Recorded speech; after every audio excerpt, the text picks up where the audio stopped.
لیکن جب ہم تیار ہی نہیں ماننے کو، حضرت انس بن مالک کہتے ہیں وہ خاتون آئی، کوئی پکڑ کے نہیں لایا، کسی 14 دنوں کے ریمانڈ پہ نہیں اسے منوایا گیا، وہ خود بخود آئی اور کریم محبوب علیہ السلام کے سامنے جب وہ کھڑی ہوئی تو اتنے درد سے میں نے کم لوگ روتے دیکھے ہیں جس درد سے وہ روئی۔ عرض کرنے لگی حضور میں غلطی کر بیٹھی ہوں، مجھ سے زنا ہو گیا، مجھے پاک کر دے۔ تو محبوب کریم علیہ السلام نے فرمایا تو کیسے ثابت کرے گی تو نے گناہ کیا؟ یعنی مجرم کو ثابت کرنا پڑ رہا ہے کہ میں گناہ گار۔ یہ وہ کمال ہے کہ انسانوں کو احساس ہونے لگے کہ یہاں ہم غلط ہیں۔ جب اعتراف جرم ہوتا ہے، جب بیماری کی تشخیص ہوتی ہے تو پھر اس کا علاج بھی ہو جاتا ہے۔ حضرت انس بن مالک کہتے ہیں وہ عرض کرنے لگی حضور میرے پیٹ میں ناجائز بچہ ہے۔ حضور نے فرمایا جا جب بچہ پیدا ہو تو پھر آنا۔ وہ 8 ماہ کے بعد آئی، اس کی گود میں پھول سا بچہ تھا۔ حضور نے فرمایا واپس جا، جب روٹی کھانے لگ جائے تو پھر آنا۔ وہ 2 سال 2.25 سال دودھ پلاتی رہی، پھر جب آئی تو بچے کے ہاتھ میں روٹی کا ٹکڑا تھا۔ کریم محبوب صلی اللہ تعالی علیہ وسلم سے آ کے جب اس نے بات کی تو وہ درد سے روئی، کہنے لگی یا رسول اللہ 3 سال ہونے کو ہیں، میں نے گناہ کیا ہے، میں ساری رات سو نہیں پاتی۔ حضور تڑپتی، اگر اس حال میں مر گئی تو اپنے رب کو کیا منہ دکھاؤں؟ مجھے پاک کر دے، میرے حال پہ رحم فرمائے۔ محبوب کریم صلی اللہ علیہ وسلم نے بچہ ایک صحابی کو دیا، فرمایا بچوں کی طرح پالنا، اور کہا اسے لے جاؤ، پتھر مار مار کے اسے سنسار کر دو۔ صحابہ کہتے ہیں اسے پتھر لگ رہے تھے اور حضور بے چینی کے ساتھ ٹہل رہے۔ آ کے خبر دی حضور وہ تو وصال کر گئی، انتقال ہو گیا۔ فرمایا یہاں تک تو بات اس کی تھی۔ حضرت انس بن مالک کہتے اب محبوب کریم نے صحابیات سے فرمایا اسے غسل دو، کفن پہناؤ، جنازہ تیار ہو جائے تو مجھے خبر کرنا۔ حضرت انس بن مالک کہتے ہیں غسل ہوا، کفن ہوا، جنازہ تیار ہوا تو حیران ہم تب ہوئے جب میرے محبوب نے فرمایا صفے بناؤ، میں خود جنازہ پڑھاؤں گا، میں خود جنازہ پڑھاؤں۔ اور سرکار نے جنازہ پڑھایا تو ایک شخص کی زبان سے نکلا حضور اس ملعون کا معاذ اللہ جنازہ جس نے ناجائز بچہ جنا، اس کے لیے آپ دعا کر رہے ہیں، جنازہ پڑھا۔ حضور فرمانے لگے خاموش ہو جاؤ، تم نے گناہ دیکھا ہے، اس کا احساس نہیں دیکھا، تم نے غلطی دیکھی ہے لیکن اس کی توبہ کا انداز نہیں دیکھا۔ اور صاحب کنز العمال نے یہ لفظ نقل کیے ہیں کہ کریم محبوب فرمانے لگے اس نے تو ایسی شاندار توبہ کی ہے کہ اگر میں اپنی ساری امت میں بانٹ دوں تو اللہ سب کی مغفرت فرما دے گا۔ احساس جب پیدا ہو جاتا ہے نا اپنے دل کے اندر کہ یہاں میں غلط ہوں، ان العبد اذا اعترف ثم تاب تاب اللہ علیہ او کما قال نبی صلی اللہ علیہ وسلم، رواہ مشکات۔ حضور نے فرمایا جب کوئی بندہ کہتا ہے نا اللہ میں بھول گیا تھا، اور پھر وہ توبہ کرتا ہے تو رب اس کی توبہ کو فوراً ہی قبول فرما لیتا ہے۔ حضرت عبداللہ بن حذافہ جہاد کر رہے تھے، روم کے عیسائیوں نے گرفتار کر لیا، 1000 آدمی نے مل کے پکڑا، گرفتار نہیں ہوتے تھے صحابی، 1000 آدمی نے گھیرا ڈالا، گرفتار کر کے لے گئے۔ اور جب بادشاہ کے سامنے گئے تو وزیر کہنے لگا بادشاہ بندہ بڑے کام کا ہے، اگر ہمارے قابو آ گیا تو فائدہ دے گا۔ صحابی ہیں حضرت عبداللہ بن حذافہ، حضرت فاروق اعظم کا زمانہ ہے، اگر قابو آ گیا تو فائدہ دے گا۔ بادشاہ کہنے لگا کیوں، کیا خوبی ہے؟ کہنے لگے ہم 1000 آدمی تھے، یہ اکیلا قابو نہیں آ رہا تو 1000 آدمی تھے، اگر ہماری فوج میں شامل ہو گیا تو بہت بڑا جرنیل ملے گا۔ بادشاہ کہنے لگا کوئی مسئلہ نہیں، 2-3 چیزیں ہوتی ہیں بندے کو خریدنے کے لیے، خرید لیتے۔ بادشاہ کہنے لگا عبداللہ جتنی دولت تجھے چاہیے میں تجھے دے دیتا ہوں، میرے لشکر میں آ جا، معاذ اللہ اسلام چھوڑ دے۔ حضرت عبداللہ بن حذافہ کیا فرماتے ہیں بڑا تو بیوقوف ہے، میں نے دولت کمانی ہوتی تو مدینے میں بیٹھ کے تجارت کرتا، میں دولت کمانے نہیں نکلا، میں تو رسول اللہ کی رضا کمانے کے لیے نکلا ہوا ہوں۔ دولت کمانی ہوتی تو کسی مارکیٹ میں ہوتا، میدان میں آنا تو شہادت ہے مطلوب مقصود مومن، نہ مال غنیمت نہ کشور کشائی، یہ دولت تو لونڈی ہے رسول اللہ کے دروازے کی، جو تو پیچھے پیچھے پھرتی ہے نبی پاک کے غلاموں، یہ کمانی ہوتی تو میں کسی مارکیٹ میں ہوتا، میدان میں تھوڑا ہوتا۔ عبداللہ بن حذافہ سے ایک دوسری چال چلی، کہنے لگے میاں عہدہ جو تجھے چاہیے، میں بادشاہ ہوں، میرے نیچے جو عہدہ تو کہے گا وہ تجھے مل جائے گا۔ حضرت عبداللہ بن حذافہ کہنے لگے شاید تجھے پتہ نہیں میری تعریف کیا ہے، کہا شاید تو جانتا نہیں میری تعریف کیا ہے. کہا صاحب کی کیا تعریف ہے؟ کہنے لگے میں رسول اللہ کا صحابی ہوں اور کائنات میں سب سے بڑا عہدہ مصطفیٰ کے صحابی ہونے کا عہدہ ہے. صحابہ وہ صحابہ تھے جن کی ہر صبح صبح عید ہوتی تھی. خدا کا قرب حاصل تھا، نبی کی دید ہوتی تھی. فرمایا میں نے حضور کے جلوے دیکھے ہوئے ہیں، مجھے عہدے کی ضرورت ہی نہیں. اور میں نے عہدہ لینا ہوتا تو میں سیاست کرتا. میں تو شہادت لینے نکلا ہوں میدان میں. عہدے کا میں نے کیا کرنا ہے؟ اب بادشاہ کہنے لگا اسے قتل کر دو. وزیر کہنے لگا نہیں، ایک بات اور ہے، مجھے ایک چال اور چلنے دو. کہا وہ کیا؟ کہنے لگے میری بیٹی بڑی خوبصورت ہے، مجھے موقع دو اپنی بیٹی کو سجا بنا کے. وہ جوان جس کی جوانی اتنی بڑی ہے کہ 1000 آدمی مقابلے میں کھڑا نہیں ہوتا، اس جوان کے کمرے میں رات کی تنہائی میں بنا سوار کے بی بی کو بھیجا. وہ بی بی کہتی ہے میں ساری رات بن سور کے اس صحابی کے کمرے میں بیٹھی رہی، لیکن یہ کیا شخص تھا، ساری رات ہی مسلح پہ بیٹھا رہا، ساری رات ہی. کچھ دیر تھک جاتا تو یہ کریم رسول پہ درود پڑھنا شروع کر دیتا. بی بی کہتی ہے سحری ہو گئی تو میں نے چھو کے دیکھا کہ انسان ہے کہ جن ہے، یہ بندہ ہے کہ فرشتہ ہے. چھو کے دیکھا. کہنے لگے پیچھے ہٹ جا. میں نے کہا میں نے تو سنا تھا تو 1000 کے مقابلے میں ہے اور تو اتنا بے حصہ ہے کہ بنی سوری دلہن بیٹھی ہے، تو نے نظر نہیں کی. عبداللہ بن حذافہ. بی بی کہتی ہے نظر پھر نہیں اٹھائی، نظر پھر جھکی ہوئی ہے.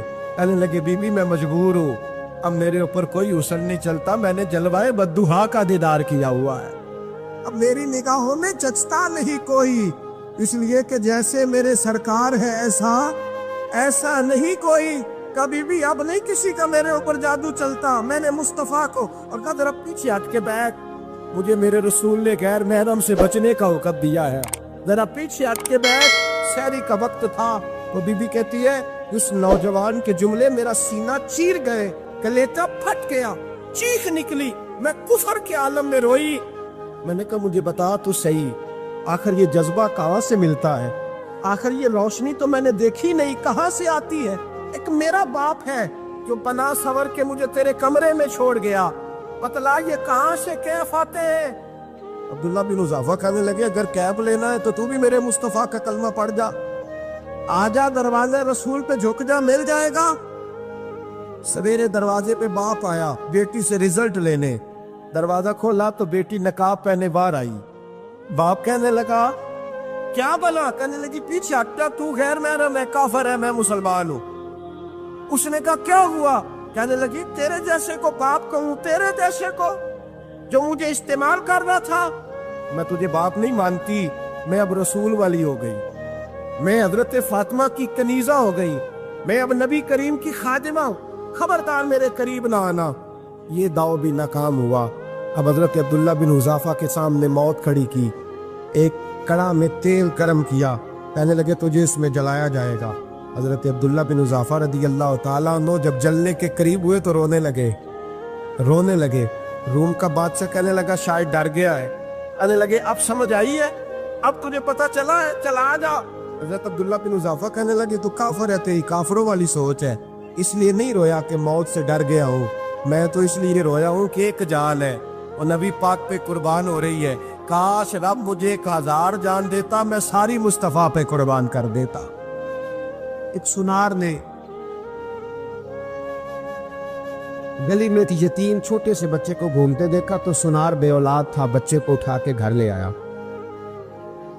18 سال اس بچے کی پرورش کی، اس کو پالا پوسا، جوان کیا. سنار کے پاس وہ دکان پہ چلا جاتا، وہ کئی دفعہ دکان پہ رہتا، کئی دفعہ گھر میں رہتا. ایک دفعہ وہ دکان پہ تھا، بچہ گھر تھا، 18 سال کا جوان. اس کی بیوی اکیلی تھی. وہ جس نے ماں بن کے پالا تھا اس نے اسی پہ حملہ کر دیا، اس کا بازو بری نیت سے تھاما. بیوی چیخی.